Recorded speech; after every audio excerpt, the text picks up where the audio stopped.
اب بہت سے لوگ تسبیح کے ذریعے نور حاصل کرنے کی کوشش کرتے ہیں.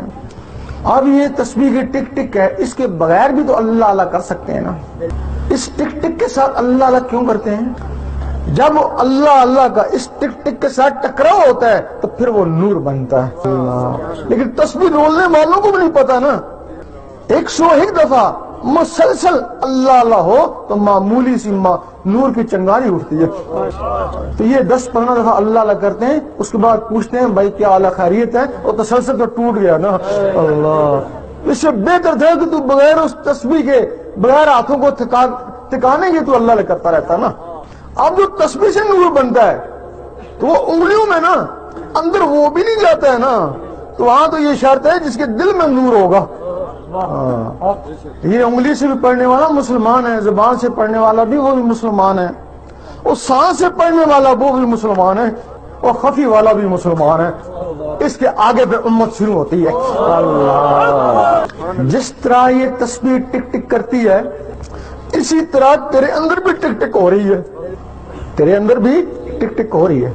صرف فرق یہ ہے، اس تیری زبان کا تعلق اس تسبیح سے جو بازار سے بکتی ہے، اور وہ جو اندر ٹک ٹک ہو رہی ہے اس کا تعلق کسی اور مخلوق سے جو تیرے اندر ہے. اللہ وہ مخلوق تیرے اندر ہے، تو یہ سب سے پہلے اس کو جگانا ہوگا، اس مخلوق کو جگانا ہوگا. جب یہ جسم بنایا گیا، اس میں کچھ مخلوقیں ڈالی گئیں. پہلے تو ایک روح ڈالی، اس کے ساتھ ان کی معاون مخلوقیں ڈالی جن کو لطائف کہتے ہیں. باقاعدہ حدیث میں ان کے نام ہیں: قلب، روح، سری، خفی، اخفا، انا، نفس. کسی کا کام سوچنے کے لیے، کسی کا دیکھنے کے لیے، کسی کا سونگنے کے لیے، کسی کا بولنے کے لیے، کسی کا چلنے کے لیے، اور ایک مخلوق جس کا کام صرف اللہ اللہ کرنے کے لیے. اللہ آپ وہ مخلوقیں اس جسم میں بند ہیں. اگر کوئی شخص انڈے کی خاصیت سے بے خبر ہو، اسے کہا جائے یہ ہوا میں اڑے گا، یہ چوں چوں کرے گا، وہ کہے گا تو غلط کہتا ہے، نہ اس کی ٹانگیں ہیں، نہ زبان ہے، نہ پر ہیں، روز توڑ کے کھاتا ہوں کچھ بھی نہیں، تو کہتا ہے ہوا میں اڑے گا. اس کا نام بیضہ ہے. تو صوفی لوگ اس کو بیضہ ناسوتی کہتے ہیں. اس کے اوپر 3 چھلکے ہیں، اس کے اوپر 1,80,000 جالے ہیں. اس کو زہری گرمی کی ضرورت ہے، اور اس کو اللہ کی ضربوں کی ضرورت ہے. اس کو مرغی چاہیے اور اس کو مرشد چاہیے. مرغی کیا کرے گی؟ اس کے حساب سے اس کو گرمی پہنچائے گی نا. تو مرشد اس کے سینے کے حساب سے اس میں اللہ کا نور پہنچائے گا نا. اب جب وہ انڈا پھٹے گا تو بغیر سیکھے سکھائے چوں چوں کرے گا نا. چوں چوں اس کی فطرت ہے نا، کسی نے سکھایا تو نہیں نا.